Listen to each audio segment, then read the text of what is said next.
Bon, je sais pas si quelqu'un va me croire ici, mais ça c'est mon calculateur. Ça c'est ma Panda.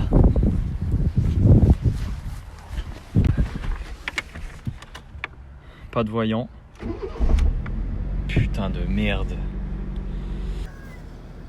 Je viens de réussir à désactiver l'IMO, donc l'anti-démarrage, le WS, le boîtier mobilisateur sur ma Fiat Panda 141 première génération de 2001 avec des clés codées à transpondeur, un système électronique, et je vais vous expliquer comment j'ai fait. Donc voilà, j'ai perdu énormément de temps à trouver ma panne et le réseau Fiat ne m'a pas vraiment aidé. Ils m'ont plutôt conseillé de me débrouiller en m'indiquant juste que IMO off, ça voulait dire désactiver le système anti-démarrage. Donc qu'est-ce que c'est le voyant anti-démarrage? C'est ce petit logo code qui s'affiche. Alors si vous procédez la notice d'entretien, vous avez toute une explication dès le début, hein, c'est le premier truc par lequel le manuel commence, qui vous explique le système des clés codées, etc. Et la plupart du temps, quand il y a un problème, il vous indique d'utiliser la clé Bordeaux que personne n'a pour leur en faire refaire une. Ou en attendant de faire le système de démarrage, de dépannage, où en fait il faut taper un code inscrit sur la carte de la clé Bordeaux pour la démarrer. Pour faire partir ce voyant, vous avez plusieurs possibilités avant de passer à mon stade reprogrammation. Vous pouvez brancher, débrancher la batterie. Si ça fonctionne, vous envoyez un interrupteur dans la cabine et avant de démarrer, hop, un petit coup et ça fonctionne. Vous pouvez tester de coller les doubles. Si vous avez les doubles, vous les collez à côté d'une émane et en démarrant avec une clé, en collant l'autre ou en versant ceci, cela. Certains y arrivent en collant les clés là et en essayant avec la clé rouge, mais bon, personne ne l'a, la clé rouge. Sinon, les portes fusibles qui sont ici, vous testez tous les fusibles et vous mettez un coup de brosse métallique dans le porte fusible. Parfois c'est gras. Ça peut aussi être le cas dans la voiture. Vous avez un autre, donc sous le volant, il y a une autre boîte de fusibles. Pareil, vous testez tout. Je pense que mettre un coup de brosse métallique, ça sert à rien. Ça, je sais pas ce que c'est, ça pendait. C'est un gros relais, si quelqu'un peut me dire, ça m'intéresse, mais bon. En même temps, je m'en fous un peu. Et le truc qui va nous intéresser, c'est voilà, on est face au volant. Et là, on est sous le volant et on peut voir ici un boîtier avec un bouclier. Ça, c'est le boîtier mobilisateur. Il y a deux fils qui en partent. Un gros que j'ai débranché ici pour faire fonctionner mon système d'antidémarrage par le calculateur. Ou une autre tressée, c'est une petite. Tester de les débrancher et de les rebrancher et de mettre le contact. Vous mettez le contact, vous débranchez, rebranchez la grosse. Il y a un petit déverrouilleur et vous essayez de redémarrer. Si tout ça ne marche pas, et ben vous allez devoir faire comme moi. Le calculateur dans la baie il se présente comme ça, avec les deux fiches là. Vous tirez sur les côtés, ça fait sortir simultanément la broche. Là aussi pareil. Et il est retenu par ici là deux clés comme ça, c'est du 10. Et voilà, vous sortez ça. Donc vous allez le retourner. Il y a 4 vis à retirer. Et ensuite il va falloir jouer un peu du tournevis et faire levier, car la colle est très forte. Une fois enlevé, vous êtes au-dessous du calculateur. Donc là, il va falloir jouer du tournevis ici et là. Pareil, on va essayer de faire basculer. Et en fait, les prises vont venir en même temps que le circuit imprimé. En fait. Ça s'ouvre comme ça. Donc ensuite, c'est pas trop mal. On peut faire un support comme ça. Hop, et on se retrouve sur le calculateur. Donc le bon côté, c'est cette puce qui va nous intéresser. Il est écrit 95-160 dessus. Alors, c'est une puce M95-160 de chez ST. La pin numéro 1, elle est là, en haut à gauche, donc côté le plus proche du logo. Je ne sais pas si vous voyez ce logo avec 3 formes géométriques là. Et donc, à ça, vous allez devoir vous connecter. Il n'y a pas besoin de la dessouder. Ok, n'ayez pas peur, il n'y a pas besoin de la dessouder pour travailler dessus. J'ai acheté ceci sur Amazon, ça m'a coûté 18 balles. Bon, on peut le trouver moins cher sur AliExpress, mais je voulais travailler vite. Donc c'est un CH341, vous pourrez trouver le 341A, c'est pareil, c'est un programmateur. Il y en a qui utiliseront des TL866 ou des trucs comme ça. Moi j'ai acheté ça, ça a fonctionné, donc prenez pas la tête, faites comme moi. Ça arrive comme ça avec un lot de trucs. Nous on s'en fout, on a juste besoin de la pince et de l'adaptateur, de cet adaptateur. Donc en fait on sépare la plaque là, ça vient comme ça, il y a un détrompeur mais on s'en fout parce que ça arrive comme ça. Et en fait là vous branchez le côté pince et ça vous allez le mettre dans l'espèce de grille-pain là. Donc pour brancher ça, je sais plus comment ça fonctionne. Le fil rouge, il correspond à la pin la plus à gauche et la plus en haut. Donc là, elle est reliée au 5.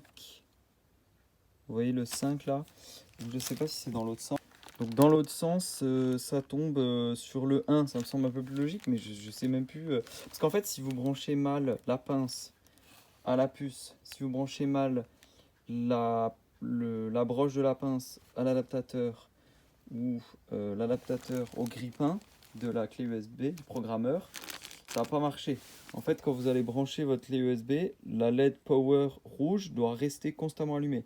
Si elle s'allume, elle s'éteint, ou elle s'allume, elle éclaire très faiblement, c'est pas bon. Donc vous devrez intervertir l'essence là. Mais je vais vous montrer le bon schéma.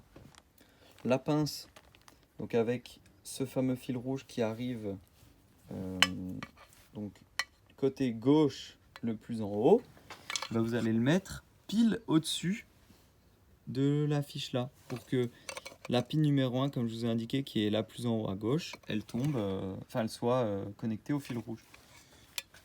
Donc je vous montre rapidement. C'est vraiment de la merde, hein. La pince elle tient vraiment pas. En gros,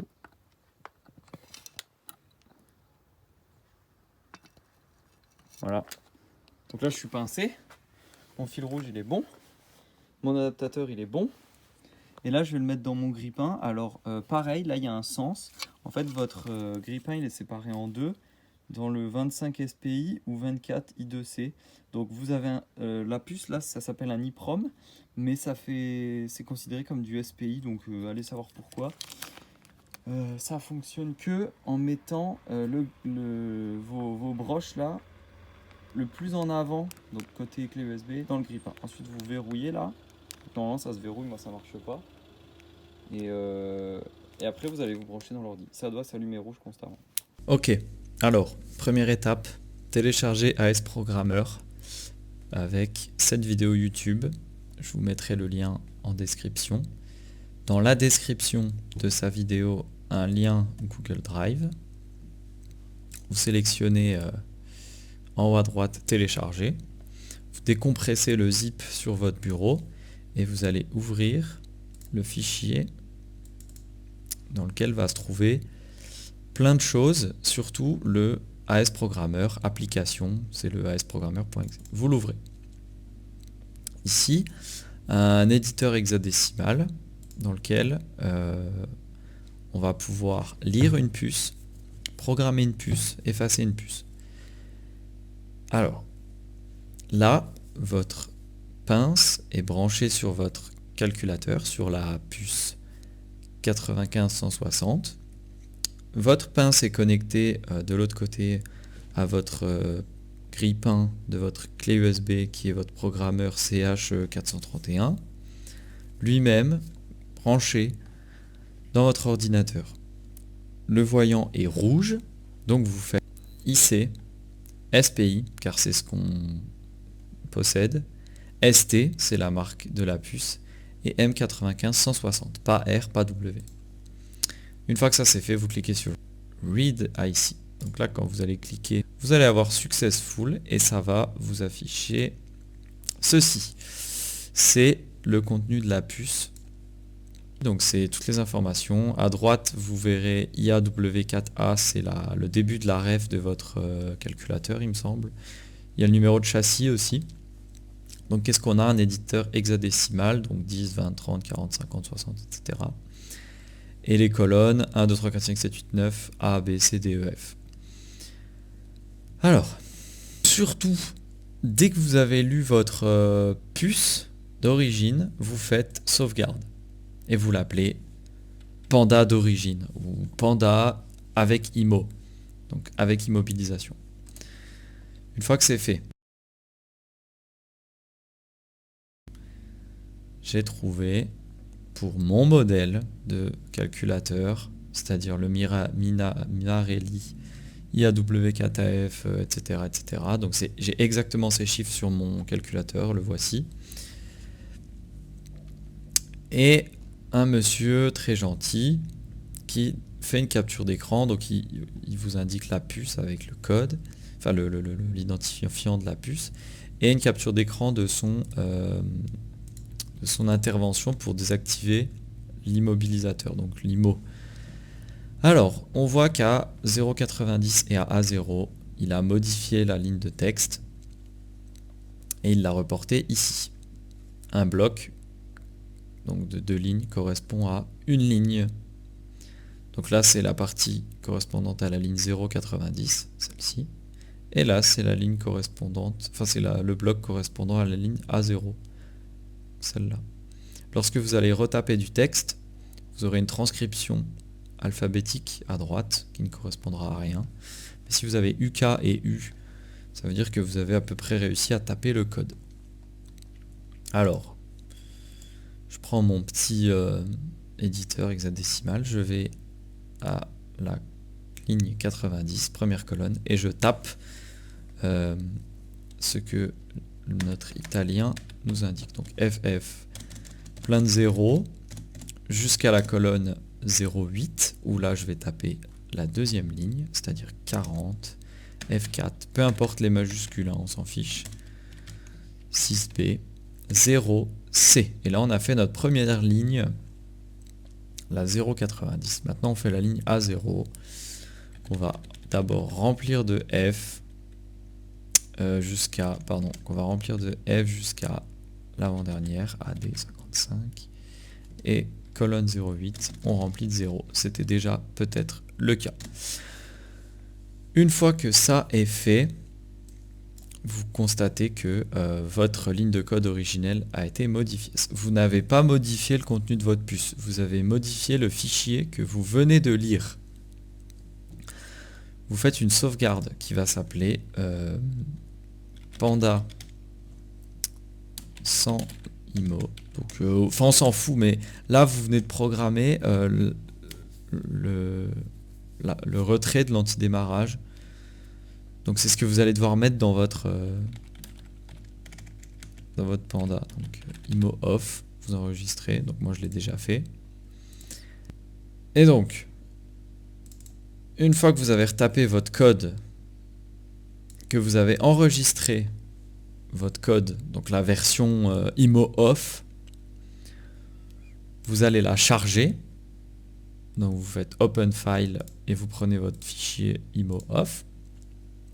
Là vous constatez que vous avez UK et U, donc c'est bon.